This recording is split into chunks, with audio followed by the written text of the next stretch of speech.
Hello everybody, this is Mason Sports Insider. We gotta get this episode going, so let's get it going!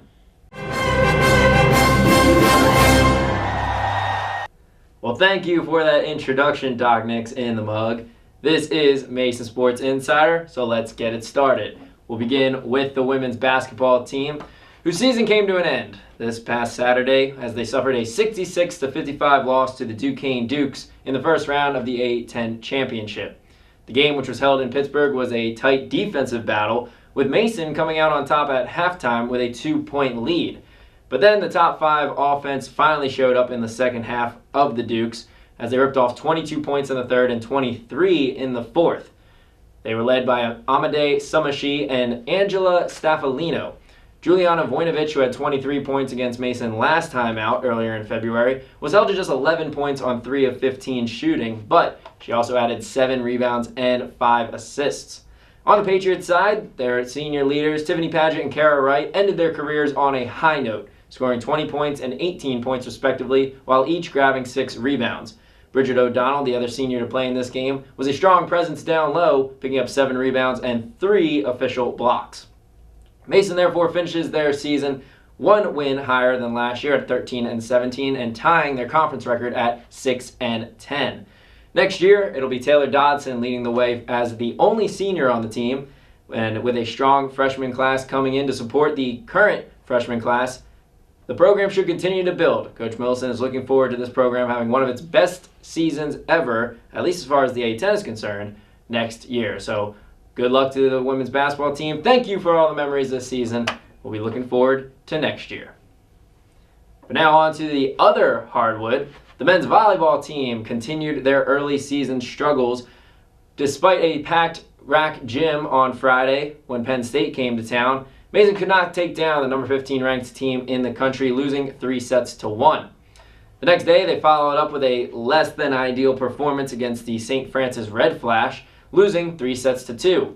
That is now 4 straight losses, all against EIVA opponents. I mentioned earlier this year that Mason struggled at the beginning of last season with new coach Jay Hassick, but this is starting to get to a time where their Patriots are digging themselves into a hole, and all these conference losses are going to start to build up, so they need to turn things around sooner rather than later. The next games are this Friday and Saturday against out-of-conference opponents McKendree and Coker before hitting the road for 3 straight games against nationally ranked opponents. The schedule does not get any easier for the men's volleyball team. But now we'll head outside. We talked about the softball team. They won their first game of the season at their home opener this past Friday. They took on the University of Buffalo and defeated them 2-1 behind a sensational pitching performance from sophomore superstar Marina Vitalic. She threw a complete game, giving up no earned runs, just the 1 total run, while striking out 12 Buffalo hitters. Mason was down 1-0 going into the 6th inning before an RBI single tied things up, and then a throwing error on the same play by the third baseman of Buffalo gave Mason the 2-1 lead, and Vitalic finished things off in the 7th inning. Next up for them is the annual Patriot Classic, hosted right here at George Mason campus. They'll take on Army, Fairfield, and Columbia University this weekend in a 3-day tournament, beginning on Friday and ending on Sunday. This is a young team, but they have talent and some key experienced players, so it should be a fun season.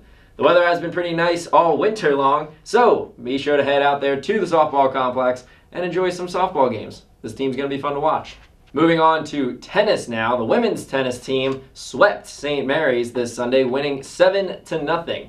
Sydney Green and Rachel Lee won their doubles match handedly 6-3, and then that was followed up with a 6-4 victory by Morgan Yang and Nicole Hagewood.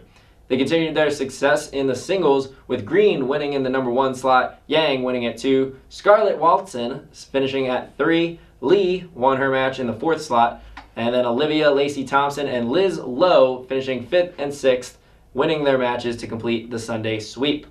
They return to action March 13th and 16th, so they'll get this weekend off. The Patriots will head to Florida for the PTR Springfest, where Mason will battle Edinboro, Augustana, Slippery Rock, and Savannah State.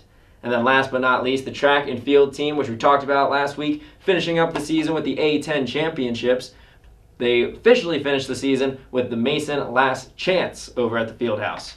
Here, Shelby Garnon, Chantel Richardson, and Nautry Brown all finished first in their respective events, and the superstar of the indoor A10 championships, John Seals, had a much lighter day, didn't really have to do as much as he has already essentially qualified. When this was filmed, it wasn't definite that he qualified for the NCAA championships, but he has the 12th best score in the heptathlon across the nation. Top 16 scores qualify for the NCAA championships, which will be held March 10th and 11th in College Station, Texas. So, John Seals most likely headed to Texas to represent Mason in the national championships. Best of luck to him, and the outdoor season will be starting up in just a couple weeks, so track and field never really stops once it gets started. But that'll do it for the updates. It's now time to talk about the upcoming schedule because there are a ton of opportunities to see your favorite Patriots players.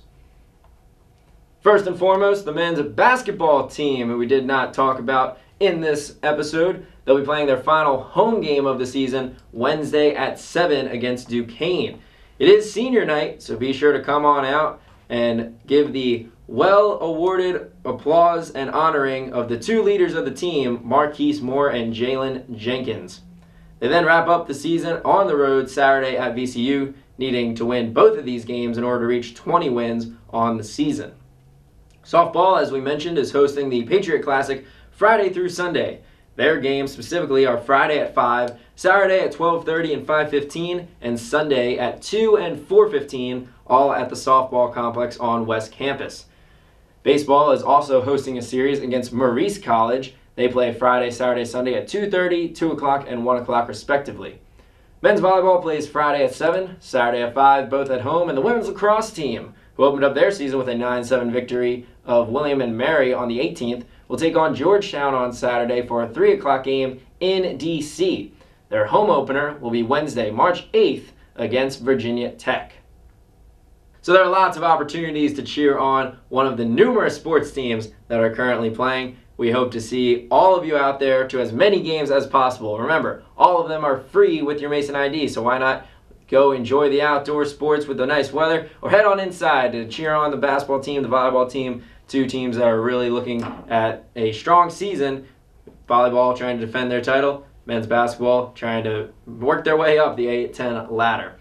Otherwise, that'll do it for this week's episode of Mason Sports Insider. As always, let me know what you think of the video. But until next time, I have Dan Ward saying so long, God bless, and go Patriots.